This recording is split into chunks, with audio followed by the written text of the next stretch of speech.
Добар ден, драги ученици! Се викам Бојана Трајановска и денеска ќе бидам вашиот наставник по математика. На овој час по математика ќе учиме за равенства со одземање. Што ќе научиме од ова видео? Од ова видео ќе се потсетиме за одземањето, ќе се запознаеме со поимот равенства и ќе решаваме равенства со одземање. Една бура на идеи. Сигурно се сеќавате на техниката бура на идеи. Поимот е одземање, какви идеи се ви текнуваат кога ќе се спомене зборот одземање. Ајде, мислете. Верувам дека ви текна на зборот минус. Одземање го поврзуваме со минус, со нешто кога намалуваме. Кога даваме на некого нешто, тогаш исто одземаме. Разлика. И секако ви текна на зборот намаленик, намалител, но секако и ви текна дека одземањето е спротивна операција од собирањето. Кои се елементите при одземањето? Имаме едно равенство, 46 минус 12, тоа е 34. Како се вика првиот број, како се вика вториот број, а како резултатот? Првиот број го викаме намаленик, вториот број во одземањето се вика намалител и крајниот резултат се нарекува разлика. Верувам дека се потсетивте бидејќи тие и лани ги учевме. Што е равенство? Секако, сметам дека ова е нешто ново и не е учено до второ одделение, па така ќе кажеме што е равенството. Всушност равенство е исказ што вели дека левата и десната страна на знакот на равенството, а знаеме дека знак за равенство е еднакво, се истоветни или представуваат ист математички објект. Еве еден пример за равенство. Овој пример ни е во собирањето. Имаме 2 плюс 2 од левата страна и 4 од десната страна на еднаквото. Сушност имаме 2 плюс 2 да ни биде еднакво со 4. Дали е тоа така? Ајде да ја решиме левата страна. Ако ја решиме левата страна 2 плюс 2 ќе добиеме дека е 4. 4 е всушност еднакво на 4. Видовме дека всушност и левата и десната страна се истоветни, се исти и представуваат ист математички објект. 4 е еднакво на 4. Всушност со ова докажавме дека ова е равенство. Равенството може да го имаме и при одземањето. Така, например, 7 минус 5 е еднакво на 2. Левата страна, кога израчунаме ова равенство, 7 минус 5, ќе добиеме дека е 2 и 2 е еднакво на 2. Всушност и левата и десната страна се еднакви. И меѓу нив стои знакот равенство. Дали разбравме сега што е тоа равенство и што се равенства всушност? Тоа се обични задачи решени.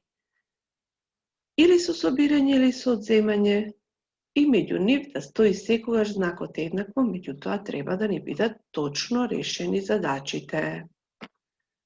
Одиме понатаму, да се потсетиме за одземањето на бројна оска. Имаме една бројна оска и имаме едно равенство кое што ни вели 28 минус 6 е еднакво.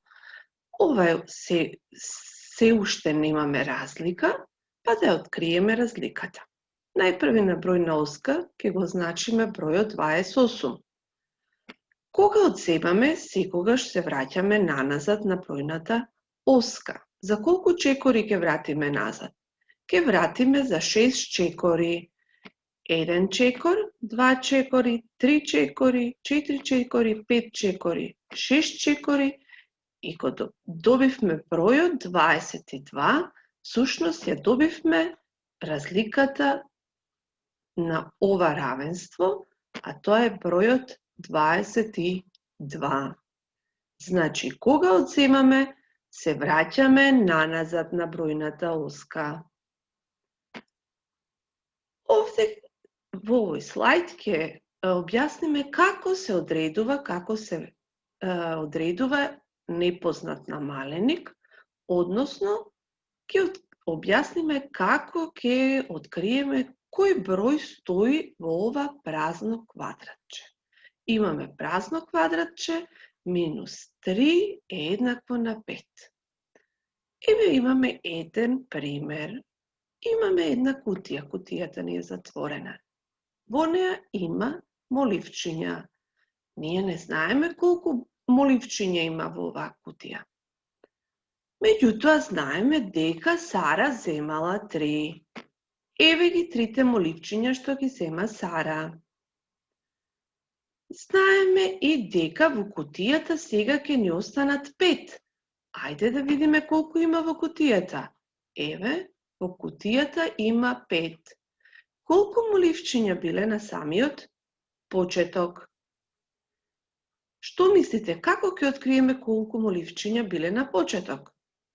Ако ги собереме овие 3 што ги земала Сара и 5 моливчиња што ни останале во кутијата, ќе добиеме дека на почетокот биле 8. Дали можеме да поврземе дека, за да одредиме непознат намаленик, можеме разликата и намалителот да ги собереме и ќе го одредиме, ќе го добиеме намаленикот? Да, тоа е така. И тоа е еден вид на правило кое што ни кажува кога имаме празно квадратче на прво место, односно на местото на намаленикот, секогаш разликата и намалителот ги собираме. Верувам дека ви стана појасно. Овде ќе покажеме како ќе откриеме непознат намалител. Намалителот беше на второ место во одземањето како елемент и всушност имаме празно квадратче, односно непознат намалител на второ место. Како ќе го откриеме непознатиот намалител? Најпрвин ќе го побараме бројот 25, бидејќи имаме 25 минус кој број даваат 18. Каде е бројот 25 на бројната оска?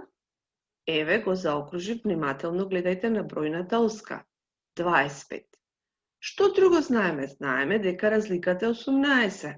Каде е бројот 18 на бројната оска? Еве го заокружив и бројот 18.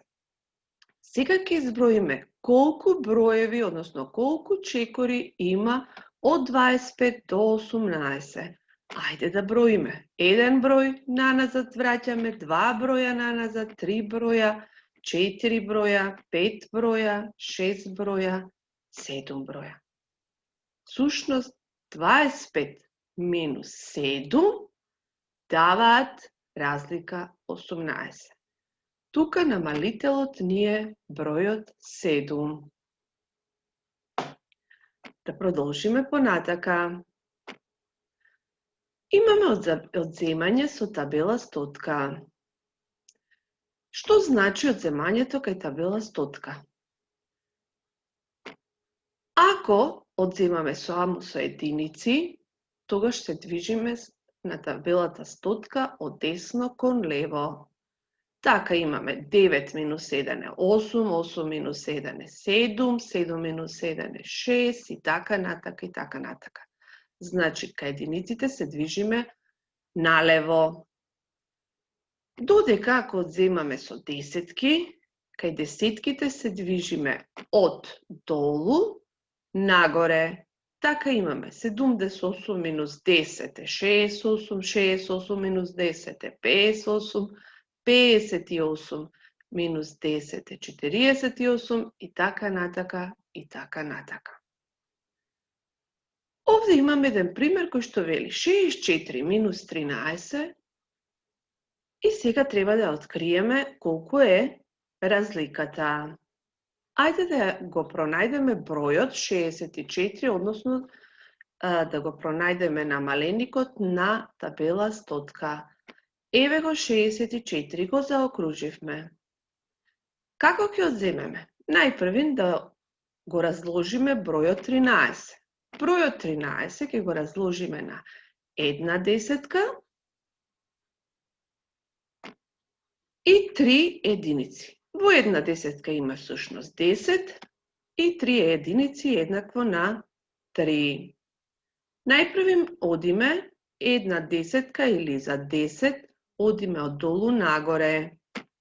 Еве го еден чекор, дојдовме до бројот 54, а потоа намалуваме кон лево, се движиме за 3 чекори, односно 3 единици. Еден чекор, 2 чекори, 3 чекори, односно намалуваме за 3 броеви, 1, 2, 3. До кој број стасавме? Стасавме до бројот 51.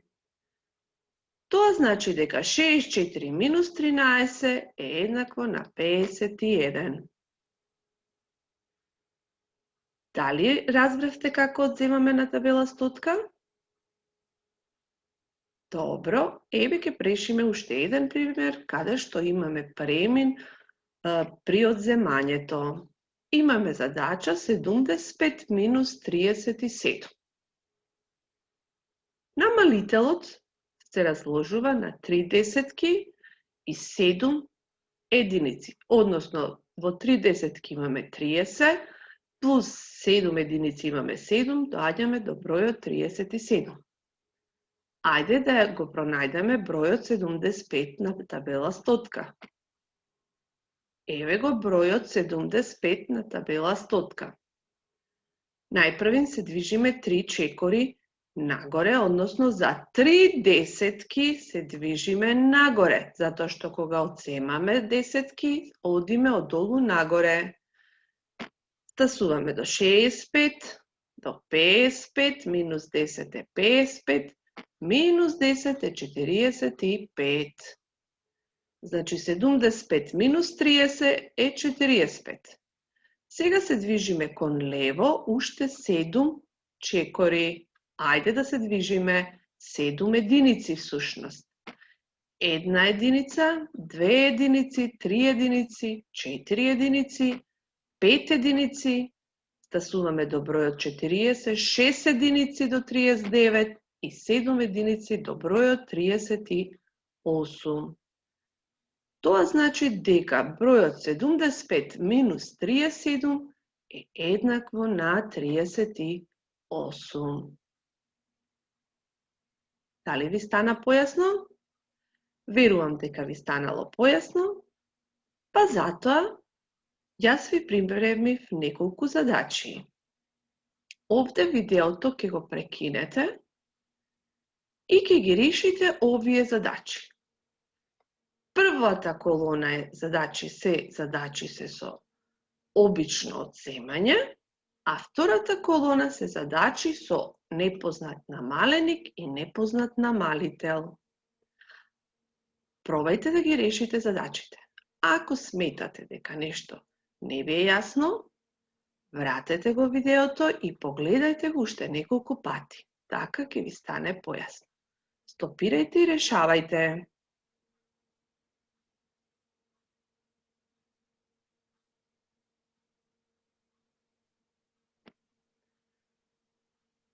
Сметам дека веќе ги решивте, помина времето кое што ви го дадов да ги решите задачите. Ајде да направиме проверка на првата колона. Имаме 44 минус 12 е еднакво на 32. Дали кај вас е 32? Верувам дека го добивте резултатот 32. 99 минус 32 е еднакво на 67. 64 минус 25 е еднакво на 39. И како последна задача од оваа колона, 86 минус 49 е еднакво на 37. Верувам дека ви се вака решени задачите од оваа колона. Одиме понатака. 85 минус кој број дава разлика 70? Во празното квадратче тоа треба да стои бројот 15. 66 минус кој број дава разлика 23? Во празното квадратче треба да стои бројот 43. Гледаме дека на прво место ни е празното квадратче, односно дека имаме непознат намаленик. Уште на самиот почеток кажавме дека ако ги собереме разликата и намалителот, ќе добиеме познат намаленик. Кој е бројот кај намаленикот? Тоа е 49. Исто и во последната задача, намаленикот е 63. Ако не ви се точни задачите, ве молам погледайте го уште еднаш видеото. За домашна работа треба да ја решите прва и втора задача од учебникот на страна 16. Пријатна работа! До гледање!